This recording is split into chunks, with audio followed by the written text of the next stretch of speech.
Olá, sejam bem-vindas, bem-vindos a mais um episódio da Rede Luna. Hoje estamos com uma convidada especialíssima, Jandaracy Araújo. Jandaracy é subsecretária de empreendedorismo das médias e pequenas empresas do estado de São Paulo e também é diretora executiva do Banco do Povo. A Jandaracy tem uma longa trajetória e experiência no campo do empreendedorismo. E aí eu já vou fazer o agradecimento pelo seu tempo aqui conosco, por ter aceito o convite para conversar comigo, com a Rede Luna. E também já te pedi, Jandaracy, me conta a sua trajetória, assim, quem é a Jandaracy empreendedora e como é que ela chegou até o cargo que hoje ela fala que ela está como subsecretária do governo do estado de São Paulo. Bom, uma história curta longa, né, para a gente não fazer daqui da nosso papo uma série. Eu sou mãe de duas moças, né, Luana e Dilmara, que são minha inspiração. Eu tenho uma trajetória, eu costumo falar que a minha marca pessoal é a reinvenção. Eu já empreendi, né, sou formada em metal mecânica, tenho uma formação pós-graduação na área executiva, né, como MBA executivo, especialização em finanças, me formei em marketing também, em administração, e nessa minha longa história eu já tive serralheria, eu fui vendedora de salgados, vendi salgadinho no trem, na porta de faculdade, para sustentar minhas filhas, a gente trabalhou muito, e eu falo de vendedora de salgadas, a executiva teve muita poeira, a gente comeu muita poeira e muito aprendizado nessa trajetória. E até chegar aqui, né, passando também pela esfera privada, foram muitos anos trabalhando no setor privado, no varejo principalmente, eletro, farma e alimentar. E depois de vários anos, né, nesse segmento, eu resolvi empreender com uma amiga. Nossa empresa ficou conosco durante 4 anos. Ano passado nós tivemos a oportunidade de vendê-la e nessa transição, né, de fechar um negócio, fechar a venda da empresa, eu recebi o convite para poder estar no governo do estado, exatamente por esse mix de experiência, né, de frente de empreendedorismo, de conhecer, de estar do outro lado do balcão e saber qual é a dor do empreendedor. Então eu tive essa trajetória, fui convidada pela Patrícia Heller, né, que é a secretária de Desenvolvimento Econômico, e sempre nessa de uma mulher puxar a outra, ela fez a gente teve esse encontro aí e estamos aí. Boa. Me conta o que é o Banco do Povo? Para quem também está assistindo, às vezes a gente não sabe, é legal. Vamos aproveitar a Jandaracy aqui. O Banco do Povo, ele é um programa que está dentro do estado de São Paulo, focado em microcrédito, que atende tanto o empreendedor informal quanto o empreendedor formal, com taxas de juros totalmente subsidiadas pelo Estado, né? O empreendedor formalizado, ele paga uma taxa de juros mensal de 0,35% ao mês, e bem, assim, totalmente fora do padrão que existe no mercado. E o mais importante, ele não é adiantamento de recebíveis, né? A gente não tem a maquininha para garantir os seus recebíveis, não é essa modalidade. Ele não precisa alienar nenhum bem. O próprio Estado é o avalizador dessa operação. Então, ele não precisa apresentar um terceiro, nada disso. O próprio Estado avaliza essa operação de crédito. Uhum.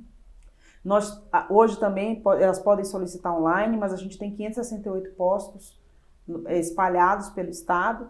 São 1.250 agentes de crédito, né? E eu acho que essa é uma grande ferramenta de fomento ao empreendedorismo, né? Essa grande dificuldade que se tem no país de conseguir crédito, e a gente viu bastante essa dificuldade agora durante a pandemia, a gente não parou e tivemos um recorde, né, de concessão de empréstimos durante esse período, porque a gente mesmo na quarentena, né, desde o dia 13 de março, quando foi decretada em São Paulo a quarentena, nós não paramos um dia, o atendimento continuou, mesmo com todos os cuidados, a gente continua atendendo presencialmente também, com todos os cuidados e tudo mais, e também no atendimento online. Então, a gente não parou durante esse período, para atender a população, né? Todo empresariado, todo empreendedor do estado de São Paulo que se viu, né, com seu negócio fechado em função da pandemia e precisava de capital de giro, precisava de um suporte, então a gente estava ali. Me fala sobre atividade empreendedora no Brasil, assim, você que já esteve dos dois lados, é difícil empreender aqui, né?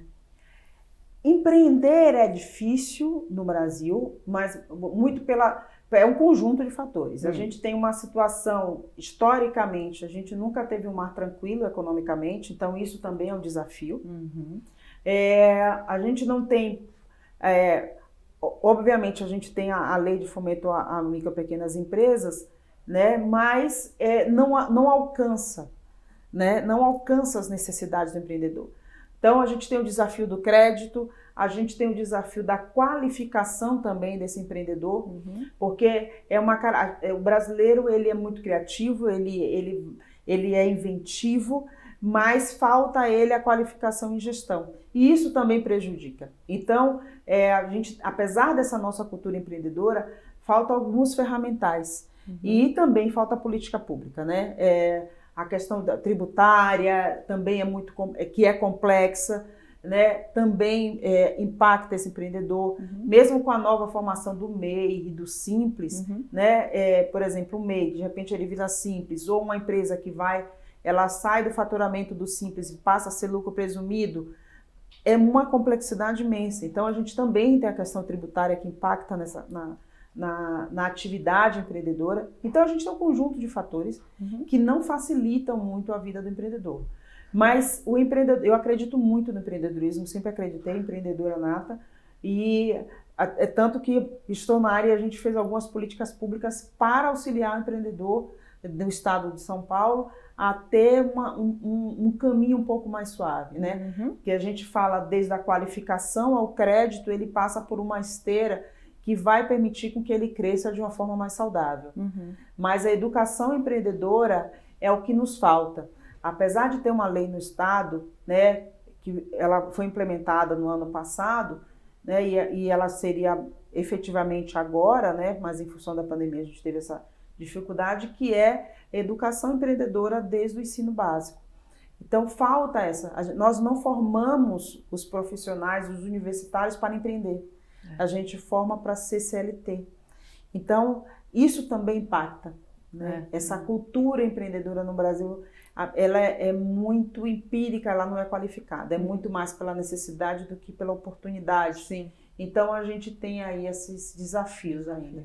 Falando sobre atividade empreendedora e mulheres. Nós sabemos que a mulher é 51%, quase 52% dos novos negócios abertos no Brasil tem uma mulher à frente. Mas depois de 3 anos, quando você faz um recorte da vida das empresas, depois do primeiro ano, segundo ano, depois de 3 anos, já 14% dessas empresas das mulheres não sobrevivem. Então, quer dizer, a gente pode interpretar que a mulher é tão empreendedora quanto o homem no Brasil, mas o que leva ela a não conseguir prosperar com a empresa dela tanto quanto o homem? Tem uma série de fatores, né? Primeiro, a gente tem uma questão cultural que impacta diretamente nos negócios, que é a questão das dificuldades que essa mulher encontra, desde acesso a crédito, e é estrutural, né? Infelizmente, a gente tem que falar que a cultura patriarcal no Brasil, ela impede, inclusive, que mulheres não avancem, não só no corporativo, mas também como donas do seu negócio. Ela tem muito mais dificuldade de acesso a crédito, ela tem muito mais dificuldades, né, em função das triplas jornadas, tripla jornada, porque o fato dela ser empreendedora não facilita a vida, empreendedora ou não facilita a vida dela. Então, os cuidados, a gestão da casa, toda a estrutura continua com ela. Então, todo esse conjunto, né, ele prejudica a manutenção desse negócio. Então, principalmente quando a gente fala do crédito. O que acontece? Quando você tem com a empresa, e sou prova viva disso, né? E você tem um momento que você precisa de investidor. Sim. E existe muita dificuldade para você conseguir investidor. Os homens conseguem muito mais, isso também é comprovado, né? Eles conseguem muito mais aporte financeiro do que empresas do que as mulheres, do que empresas geridas por mulheres ou que mulheres são donas. Então, eu também tenho esse aspecto que prejudica, porque quando você está no terceiro ano, mais ou menos, é onde a empresa está começando o crescimento e você precisa de um aporte.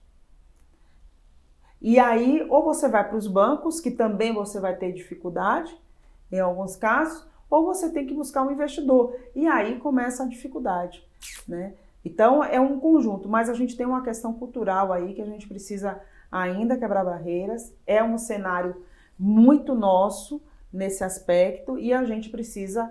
Mas tem várias iniciativas fantásticas aí para ajudar as mulheres. Eu sou uma entusiasta, eu gosto de dar, de comemorar e de trazer, a brilhantar isso. É a Rede Mulher Empreendedora da Ana Fontes, Boa Maria, tem uma série de iniciativas.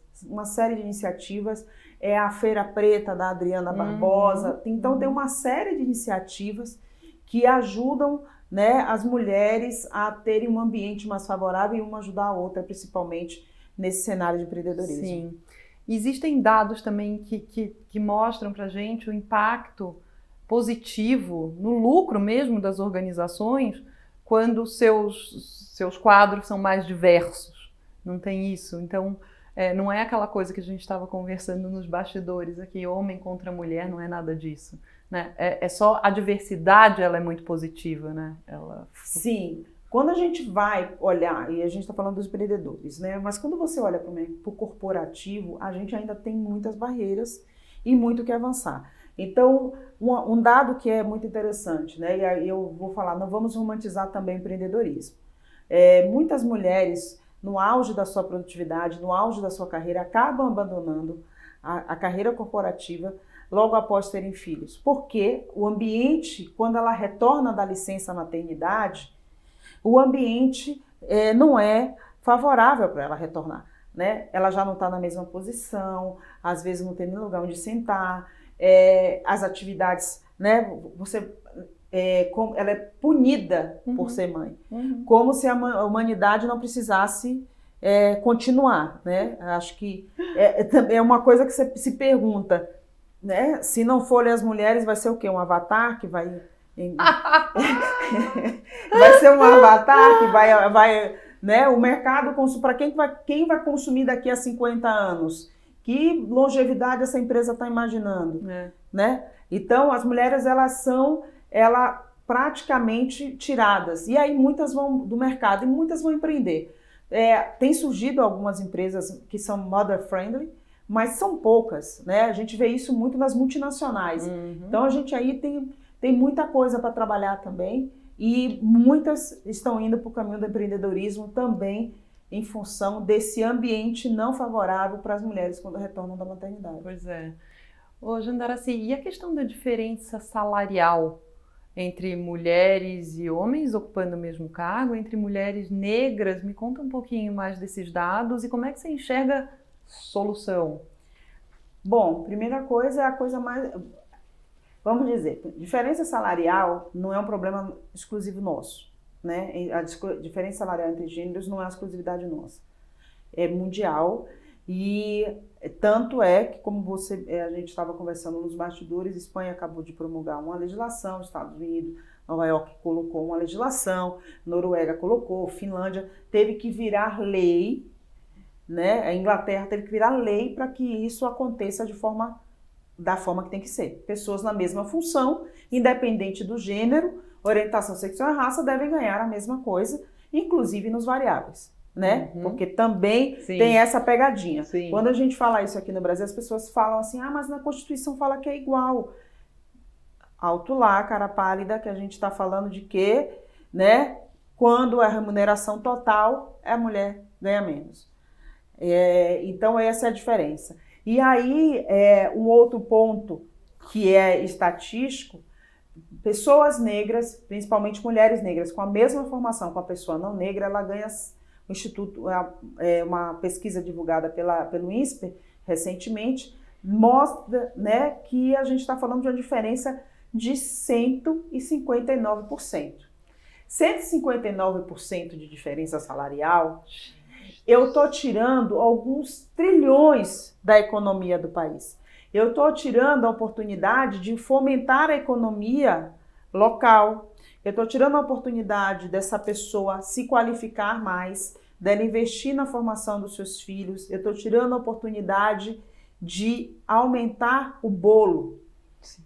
Que é isso que não... E aí a gente pensa o seguinte, isso é tão bizarro, é tão burro economicamente, a gente que vive numa sociedade capitalista, a gente fala como é que você alija, e aí mulheres negras no Brasil, que correspondem a 27% da população, 27% da população brasileira são mulheres negras.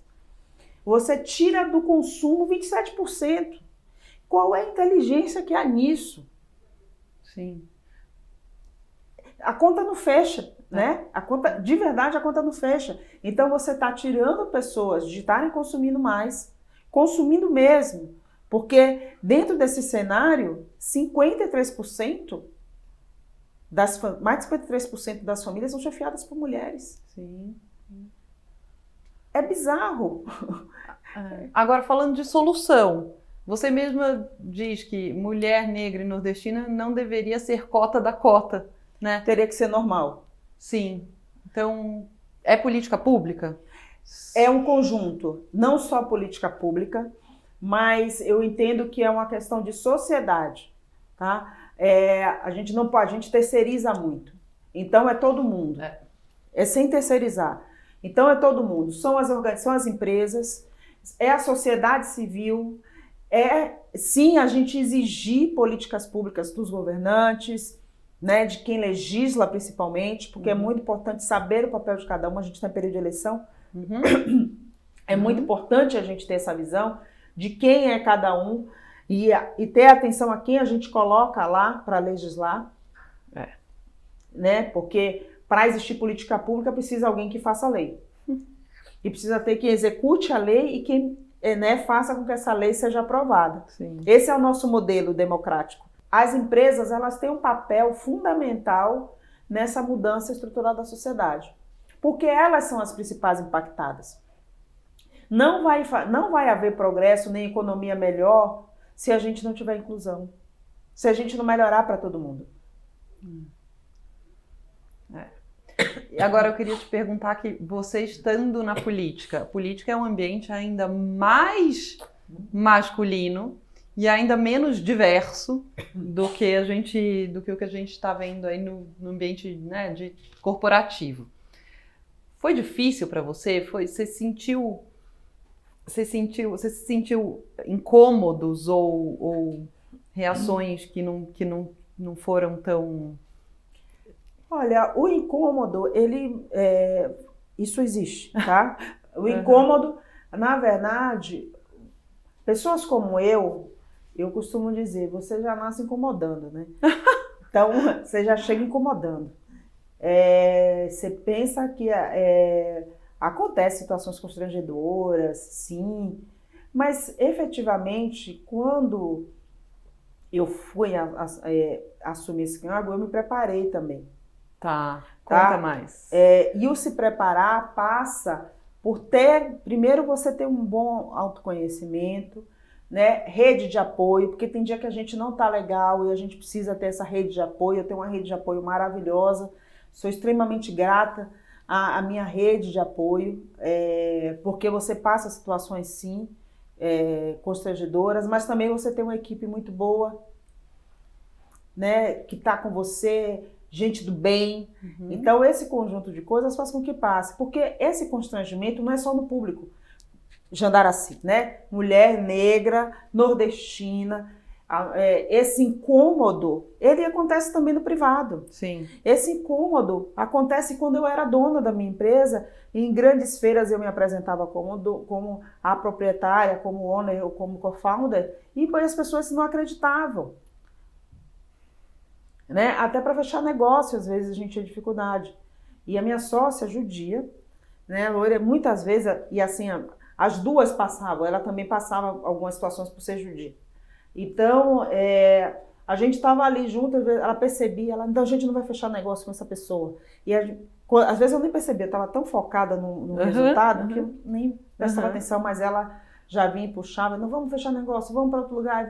Então a gente tem essa vivência. Sim. E com essa vivência, tá na política ou não, o que me levou foi o propósito. Tá bom. E eu sou uma característica, né? É muito minha. Eu fui pelo propósito e aí é foco. Tá. Tá incomodado? Obrigado, parabéns, sucesso. Faz alguma coisa para tirar o incômodo, porque eu vou continuar aqui, porque eu tenho uma entrega para fazer. Linda, linda. Então, isso, tá. É isso. É aquilo que te move acima de qualquer É aquilo que me move. Lindo. Então, lindo. O que as pessoas estão incomodadas, o que incomoda, é um problema delas. Gente, podia acabar aqui. Esse recado de Jandaracy Araújo, É. bárbaro. É, Mas você falou bem, autoconhecimento, segurança, isso você vai adquirindo com o tempo, né? Sim, ninguém nasce assim, eu não nasci assim, foi uma construção, como eu falei, gente, ninguém faz nada sozinho, né? Essa rede de apoio, é uma rede de apoio mesmo, um grupo de pessoas que posso ligar, poxa, hoje estou precisando tomar um vinho. É isso, é gente, aconselhamento, são mentores, eu tenho pessoas que me mentoram. Ah, que bacana. Então, eu tenho uma rede que me ajuda a fortalecer. E você na posição posição de liderança, do certo status que você já alcançou, também é responsabilidade sua ser mentora de outras mulheres e dar a mão para outras mulheres, Sim, não é? Sim. E se a gente não faz, quem vai fazer, né? Exatamente. Eu sou voluntária em alguns programas de mentoria, em algumas ações voltadas para mulheres. Eu sempre que alguém me chama para fazer um trabalho voluntário eu estou sempre disponível. É a minha contribuição. Eu faço trabalho voluntário, faço parte do Grupo Mulheres do Brasil, sou voluntária lá. Tem um programa maravilhoso que é a Aceleradora de Carreiras para jovens. Também sou mentora em outro programa da Edna Goldoni. Então eu tenho eu estou sempre que eu posso contribuir, eu contribuo. E por mais mulheres, né, que possam trilhar, que possam ser felizes e que possam ter uma carreira, né? Eu acho que a gente precisa quebrar esse teto de vidro. Eu falo muito, a gente tem um teto de vidro aí que a gente precisa quebrar. A gente precisa ajudar e o que é engraçado, né? A gente tem uma situação nossa que é muito característica aqui pela estatística, né? A gente tem um indicador, está nos tops de um indicador muito triste, que é a violência contra a mulher. E como essas coisas estão interligadas. Então, muitas vezes ela não vai bem na carreira porque tem esse processo. Né? É o 5º país que mais mata mulheres. Então, tá junto de outras mulheres, poder ajudar, poder auxiliar com alguma palavra, um conselho, ou apenas fazer elas refletirem de alguma forma, ou um suporte que seja, mesmo que seja da escuta, eu acho que é fundamental. E se nós não nos ajudarmos, eu acho que a gente não vai conseguir virar. Sim. E aí eu vou te falar de uma questão ancestral. Isso aí, eu costumo falar da minha ancestralidade, que a gente esquece disso, né? De resgatar as que vieram antes da gente. E no caso de mulheres, especificamente de mulheres negras, eu falo que a gente já praticava sororidade, feminismo, muito antes dessas palavras serem famosas e serem tão conhecidas. Principalmente pelo cenário escravocrata. Sim. Então, o que nos salvou? As irmandades. Eram mulheres que, mesmo na época do açoite, ainda não tinha sido promulgada a abolição, elas se juntavam para comprar a liberdade dos seus filhos, elas se juntavam para comprar a liberdade das suas filhas, elas se juntavam e faziam revoluções. Elas fizeram revoltas, elas transformaram minimamente, mesmo com todo o processo de opressão. Então, esse resgate, quando eu olho por elas e por elas, você entende que você tem essa missão também de ajudar outras mulheres. Né? E por ser mãe de 2, eu quero que pelo menos seja um pouquinho mais suave, né? Que elas encontrem também essa rede por aí. Você, então, você pode dizer que você é uma feminista, né? Sou. O que é ser feminista, Jandaracy? Ser feminista é lutar por igualdade. O nome da palavra é igualdade. E de que igualdade a gente está falando? Igualdade de direitos básicos. Igualdade de receber o mesmo salário. Igualdade de poder não ter que pedir permissão a um ex-marido, por exemplo, como estava isso no nosso Código Civil, não sei se você sabe disso, até poucos anos atrás, que mesmo divorciada ela tinha que pedir permissão ao marido para viajar para fora. É poder ter o direito, né? O direito respeitado. Não é só o que está na Constituição, mas de fato as mulheres serem respeitadas pelo que elas são.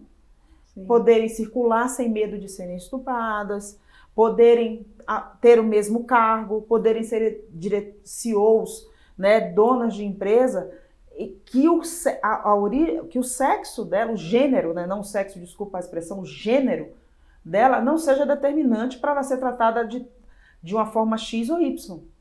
E isso é feminismo. É direitos iguais, direitos civis iguais. É o direito de ser cidadã.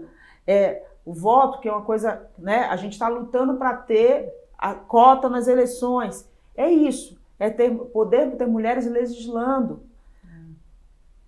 É isso, é disso que a gente está falando. Qualquer outra coisa é distorção. Perfeito, perfeito. Obrigada pela definição, porque ainda é muito difuso, né? Ou tem gente que inocentemente acredita que, bom, eu não quero entrar aqui porque eu não quero me tornar um ativista ou, né, assumir uma luta para a minha vida, mas ainda é difuso, então eu vou guardar muito essa sua definição. E assim, um recado que eu queria dar para aquelas mulheres que falam que odeiam o feminismo: se você vota hoje, tem o direito pelo menos de votar, ou tem o direito de se separar, né? Ou tem o direito à vida, né? Não existe mais o crime de honra, é porque mulheres que talvez você, por uma questão de auto-ódio, né, falam que não quer ser igual, lutou muito para poder que você tivesse pelo menos esse direito, né? Então, é muito importante a gente conhecer e não ir nessa onda do auto-ódio. Mulher é amiga de mulher, né? A gente não é inimiga, por favor. Então, pensa que tem mulheres lutando para que você tenha direito a uma vida digna. É disso que a gente está falando. Legal. Você só vai votar em mulher esse ano? Todo ano eu tenho mulher. Meu voto tem gênero. Tá? Tem raça, tem gênero. Precisa chegar no equilíbrio, né? A gente precisa melhorar. A gente precisa mudar o patamar. Efetivamente, a gente precisa fazer isso. Jandara, assim, você escreveu outro dia que racismo reverso não existe, é unicórnio. Explica isso. Eu usei a Djamila escreveu um baita artigo, né? Em 2014, se eu não me engano, a Djamila Ribeiro, que sou hiper fã. E assim, aí eu fiz um post, obviamente bem resumido, que racismo porque assim, por que é racismo? Primeiro você precisa entender o que compõe a estrutura para ser considerada racismo. Existe uma supremacia, né? Existe alguém que está numa posição superior e que essa pessoa, esse grupo que está numa posição superior, ele oprime de forma estrutural, institucional, um outro grupo. Então, por que não é reverso? Primeiro, né, a gente não tem uma posição onde pessoas não negras estão oprimindo de uma forma institucional e inconsciente até às vezes, pessoas não negras. Então, por exemplo, as pessoas falam muito, meu avô, imigrantes com escravidão, tá? Não existiu navio branqueiro, teve? Não. Né? Aliás, os imigrantes, Lei 9.081 de 1911, isso, 9.081 de 1911. Uma série de direitos no processo de eugenia nosso, as pessoas que eram convidadas a vir para o Brasil, ela tinha uma série de direitos, passagem paga, panela, 2 anos depois de cultivo, de ele ter trabalhado, se ele fosse para o interior, trabalhar na agricultura, 2 anos depois, ele tinha direito àquele pedaço de terra. Então, a gente precisa entender O que nós precisamos é conhecer a nossa história. Se o brasileiro tivesse amor à história e ao que nós somos, vocês iam entender que a gente teve um holocausto nesse país. Foi o penúltimo país no mundo a abolir a escravidão. O penúltimo. Isso porque houve muita pressão política e econômica. Uhum. Porque o pilar da economia brasileira, por isso que a gente fala tanto de reparação, é porque toda a economia brasileira foi baseada no princípio escravocrata. O que significa isso? Mão de obra gratuita. Isso impacta hoje na posse de terras, isso impacta hoje nas relações de trabalho, isso impacta hoje, inclusive, nos grandes latifúndios, nos grandes... Então, impacta, isso tem um retorno. Foram 388 anos assim. E ninguém está falando, gente, não é revolta, ninguém quer mais, a gente quer pelo menos ser tratado com dignidade, que a reparação histórica é ter acesso à educação, é ter acesso à saúde, é uma mulher negra receber a mesma anestesia que uma mulher branca no momento do parto,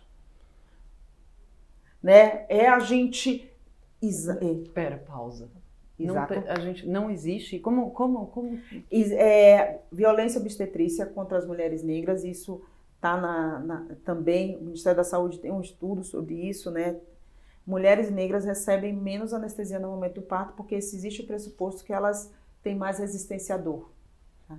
Então, a gente precisa conhecer muito, né? O processo de armazenamento, existe um mapa de armazenamento. Como é o processo de submissão. Então, quando você entende isso, como é que a maioria ainda se comporta? Se a gente fosse fazer uma revolução, o que seria disso? Mas não, a gente está falando de ter de dignidade, de direitos, né? Por uma mulher como eu, por exemplo, entrar numa loja e não ficar sendo seguida. É disso que a gente está falando. Então, essa bobagem que foi falada, tanta gente falando tanta bobagem nas redes sociais por causa de um programa que deu 20 vagas. Uma empresa que emprega mais de 10 mil pessoas, né? 20 vagas gerou essa balbúrdia. Porque é um fato, é estatística. Então, se não é feita essa discriminação reversa, que é o que a gente chama de discriminação positiva, porque é a positivação que você pega um grupo, olha, eu vou separar aqui porque eu quero dar uma condição diferenciada. E isso vale para negros, indígenas, até para ciganos. Não sei se você sabe também que não sabia. Também sofre bastante preconceito em alguns lugares do país. Então, é disso que a gente está falando. A gente está falando que as pessoas tenham acesso à educação, à cultura, da mesma forma que as pessoas não negras ou não indígenas. É disso. Então, é muito básico. Né? E as pessoas não conhecem o país, não conhecem a nossa história. Na Constituição de 1824 era proibido negros e leprosos frequentar a escola. A lei do ventre livre, que foi uma outra piada, né? Eu falo que existem várias piadas de mau gosto aqui. Dentro do processo, porque foi um processo, né, na verdade, de rompimento da escravidão, tiveram steps que foram seguidos, né, dentro desse acordo político, era uma pressão muito forte da Inglaterra em relação a isso. A Inglaterra tinha um peso, né, que os Estados Unidos tinha na época. Então, o jovem era filho de escravo a partir daquela data, era considerado... Era nascido forro, né, livre, mas ele ficava sob a tutela do dono trabalhando até ele ser considerado apto, com 21 anos de idade, ou seja... Livre aonde? Aonde que era livre, né? E não podia frequentar a escola, porque eu tinha uma lei que proibia que frequentasse as escolas, negros e leprosos.